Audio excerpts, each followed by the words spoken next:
The Spinoff Podcast Network. This is Kiwi is back for a brand new season with more inspiring kōrero from special guests including rugby player, father and role model TJ Perenara. My family bring me joy. Rugby brings me joy too, but it's not the same joy as my family brings me. And global dancer and choreographer Kirsten Dodgen. For some reason, people think I'm very intimidating. Listen to the new season of This is Kiwi, brought to you by the Spinoff Podcast Network in collaboration with KiwiBank. Available now wherever you get your podcasts. Kia ora, this is Toby Manhire, here to urge you to tune in to Gone by Lunchtime, a podcast with me, Annabelle Lee Mather and Ben Thomas, tackling the world of New Zealand politics, from policy to polling, from scandal to psychodrama. Listen to Gone by Lunchtime, brought to you by the Spinoff Podcast Network, wherever good pods are sold. I mean, there were some moments where I pushed back on some versions of history, but much less than I would do if I was interviewing a candidate in an election campaign, you know.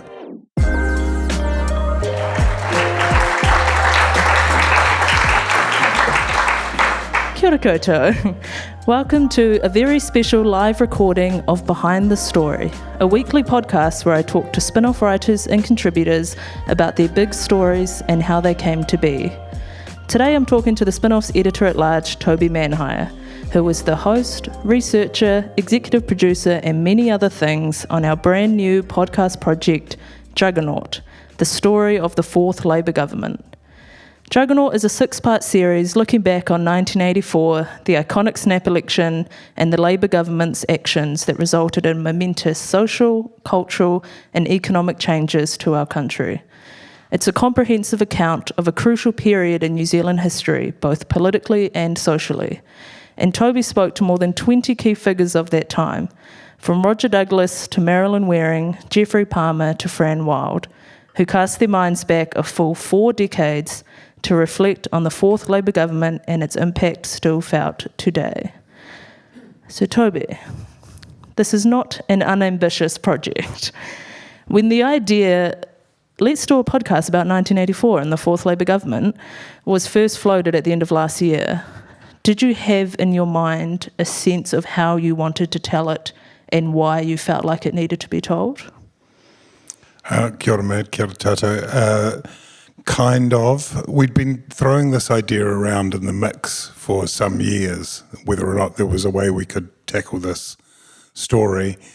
And then as the anniversary kind of heaved into view, Duncan Grieve said, why don't we apply for some funding for a podcast for this?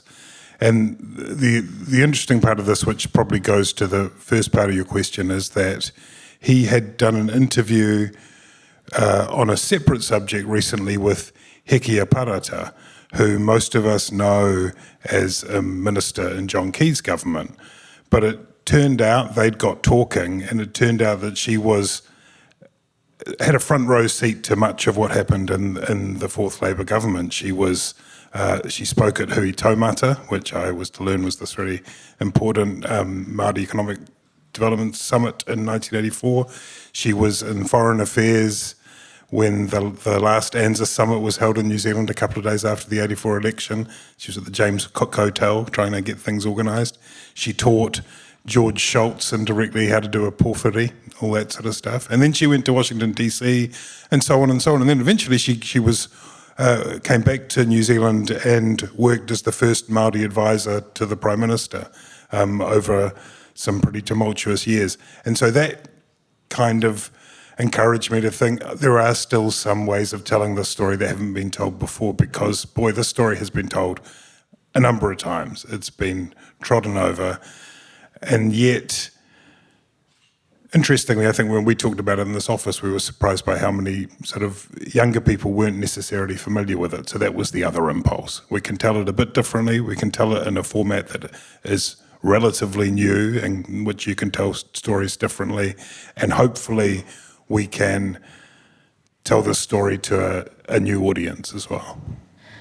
Yeah, I mean, you spoke to a lot of people who were quite key figures at the time, and we spoke a little bit in the process about the challenge of trying to tell the story to somebody who has no idea of any of these people and has never heard David Lange's voice before, let alone knows anything about his government. And, you know, our office, most of our Spinoff editorial team was not born in 1984, and yet there are also people who will listen to this who were very much adults in 1984 and voting and will remember it like it was yesterday. How did you try to balance those two complete opposite audiences? Total nightmare, absolute nightmare. And that was sort of the challenge that literally kept me awake at night a lot because, there's an audience to which this is a totally new thing. They might have heard a few, vague references to parts of it. We did a poll, I think, on internal messaging system Slack on the words "the fourth Labour government." How many people know what this denotes?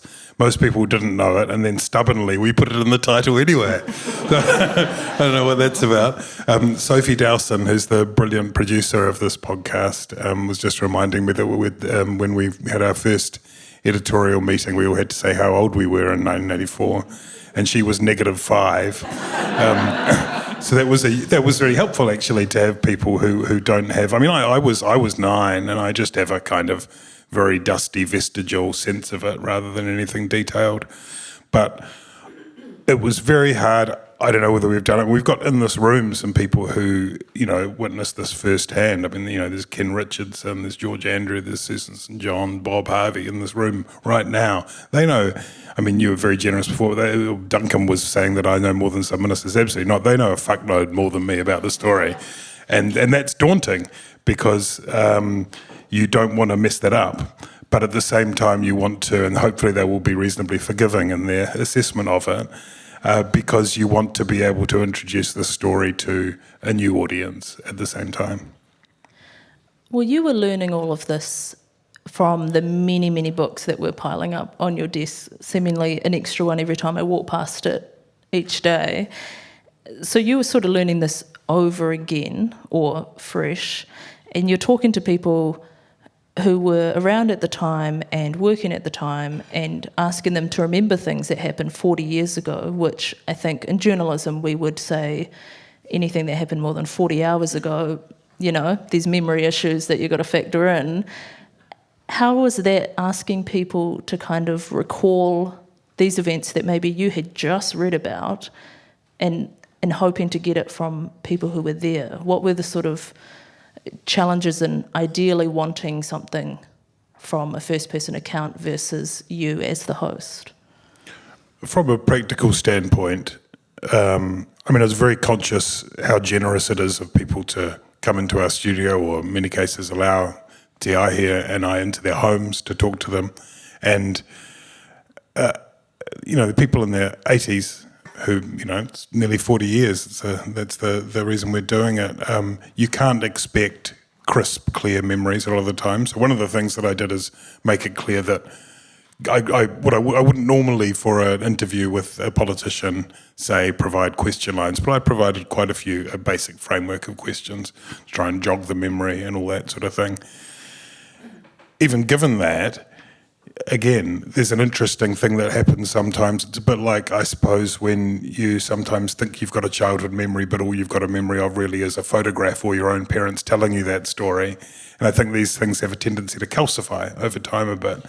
So it was an interesting exercise trying to kind of jog people out of the autopilot of telling those stories. Some of them, Jeffrey Palmer was interesting. He was funny. He's still got an incredibly sharp mind. But we went and T.I. and I went up to his office in the old government buildings in Wellington, where he still goes most days, in the law school there. And he sort of occasionally, I'd ask him some question, and he'd sort of go, but well, I did write a book about it. And then about the third or fourth time he told me that, he said, I did write this book. It's got a very good index. So I'd sort of absorbed all of that material that you're talking about that was towering on my desk, and shout out to second-hand booksellers in the Point Chevalier local library and its interloan service. But it was a challenge which people generously approached to try and reanimate that and make it alive again. As a political journalist who has mostly written political or produced political pieces in present day with present day ministers, did you ever have an urge to kind of just interrogate some of these people? You know, because this is not what the purpose of the podcast was, but surely you had some questions. Yeah, there were a few times when I said probing words like "really," which a few of them survive in the podcast that you will all hear. But yeah, to some extent. I mean, there were some moments where I pushed back on some versions of history, but much less than I would do if I was interviewing a candidate in an election campaign, you know. Are you curious about how business can be better? I'm Simon Pound, and I host Business is Boring, a podcast where I kōrero with some of the most interesting people in entrepreneurship, commerce, and making things happen. Tune in to Business is Boring every Tuesday, brought to you by the Spinoff Podcast Network in partnership with Spark Business Lab. Talofa lava. I'm Madeleine Chapman, editor at The Spinoff. If you have the means, consider supporting our high-quality journalism by becoming a Spinoff member. Sign up now at thespinoff.co.nz/donate. There are obviously two quite prominent figures in the podcast, mostly David Lange himself, who obviously you did not interview for this podcast. He was not available. How did you incorporate him? Because also there's just a lot of people talking about him. How did you incorporate him in a way that felt sort of authentic to his place in that story, which is the central character? We were very fortunate insofar as the makers of Revolution, the documentary series, which is an incredibly impressive 6-part series that screened, I think, in 96 or 97. It was made in 96. Marcia Russell was the force behind that, allowed us to use some of Lange's lines from that. We didn't want to kind of go full vulture on that because we wanted their fresh views, but Lange is obviously such an important presence that, as well as having other people's recollections of him, he is given a kind of retrospective voice in that. Occasionally, from time to time, I will, offer examples of things he said in his books. He kept writing columns for years afterwards. But yeah, we couldn't do without him. He was the exception we made to the rule that we wouldn't use any secondary material after the fact. So the archive is all of people contemporaneous in the moment, with the exception of Lange. And did your opinion of, you said you had this idea of the fourth Labour government and everything that came after it, but did you find your opinions or your perception of that time changed the more you learned about it, which was a lot? Yeah, rather boringly, I found that a lot of it was more complex than I'd imagined. Time makes caricatures of many famous figures. Beyond that, there's also a whole bunch of stuff about that government, much of which is known, but which gets lost with this big juggernaut of economic reform. So there were so many other reforms that happened around the same time, whether they were to do with, establishing a Ministry of Women's Affairs. Across Te Ao Māori, there's the incorporation of the Treaty of Waitangi into legislation really goes up in pace. The remit of the Waitangi Tribunal goes back from 1974 all the way to 1840. There is a whole raft of other changes, constitutional, that happen, and so I became aware of those, and then normally found that there wasn't room to squeeze them in any substantial manner. I don't know if I necessarily changed my view, and I tried hard not to go in with any particular. I tried not to do an essay. I tried to let the story tell itself. I found myself finding sympathy with almost everyone in a rather tragic way. I went back and read the proposal for funding, which which proposed 6 episodes of 35 minutes each. I think the final output is not super far off, 6 episodes of an average of about 48 minutes each. Obviously, you had a lot more material than that. What was something that you were quite disappointed to see end up on the cutting room floor, or something that which happens in writing all the time, where you go, I wish I could just show a video of this. This is quite visually compelling. Yeah, I mean, there were lots that after we kind of got going and got a sense of how much, the words on a page related to, in this strange cut up business, to minutes in a podcast, the cutting room floor ended up a lot of the time just being my documents. We didn't have to make too many ruthless cuts, I don't think. There were some difficult ones to make along the way. As far as the video goes, there are parts of the story. One of the most compelling parts is a pair of interviews that Richard Harman did on the night of Monday, July the 16th, 1984, for a great program, I wish we still had it, called Eyewitness News on TVNZ.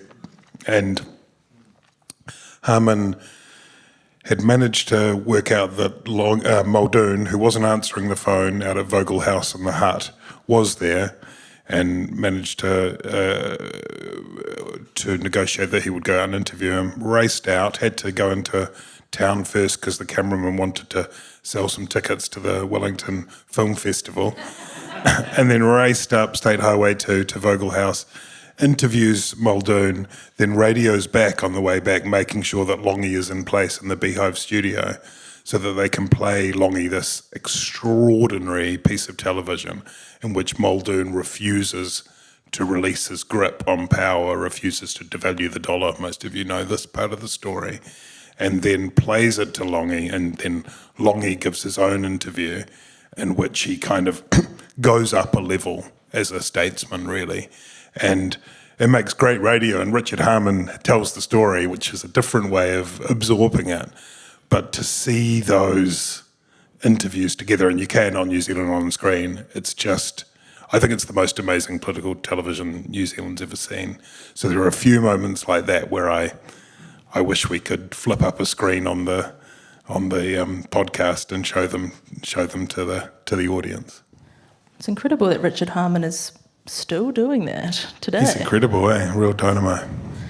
I just want to end by sort of reiterating this project was funded by New Zealand On Air, which is very generous, and frankly the only reason we could make the project, because it was a huge undertaking. And I think a huge part of this podcast, Behind the Story, is to sort of demystify the work that goes into some of the spin-offs work. And I think, sometimes as writers, I can speak for myself and probably for you, sometimes we can just sit down at a desk and bash out 1,000 words and publish something, a few hours later. But this was not one of those times.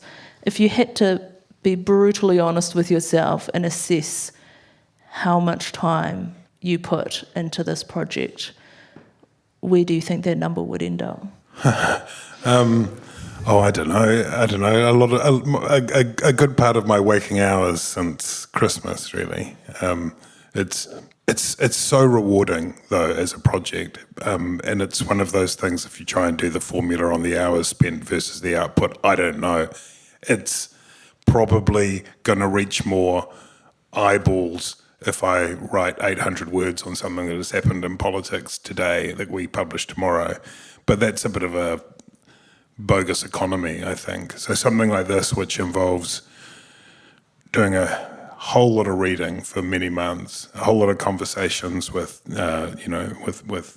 people like with Sophie and Jane and Duncan and a whole bunch of other experts who very, very generously spoke to me, who don't even end up in the podcast, to do all that work and then to have Te Aihe Butler spend many late nights. There occasionally you can see, unfortunately, in the Google Doc if you're using it as a script when someone else is in there, and there he is, and there I am. But pouring all of those hours to just add this incredible texture to something that's audio is just a different. It's been so rewarding for me personally to be able to make something that goes beyond that sort of ephemeral throwing a thing out there.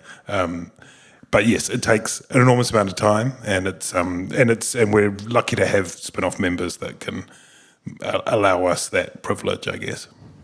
I think we'll stop there because we don't want to give too many spoilers about the news events of 1984, but I cannot urge you enough to listen to the full Juggernaut series as it's released weekly on Thursdays on the spinoff.co.nz or wherever you get your podcasts. And Toby will also be writing quite a few features and reports. Hot takes, 800 words to go the next day on each episode. So there'll be a full package. You quite literally won't be able to miss it. But thank you, Toby, for being on Behind the Story.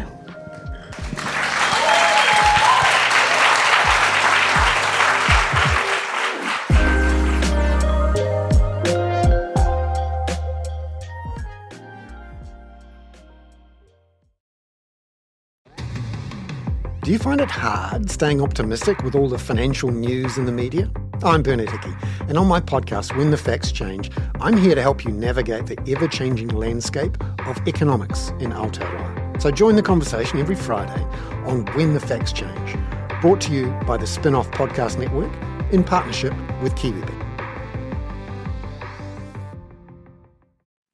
Kia ora e te iwi, Te Aihe Butler here, podcast manager at the Spinoff. If you enjoy listening to our podcasts, consider supporting our mahi by signing up to become a Spinoff member at thespinoff.co.nz/donate. The Spinoff Podcast Network.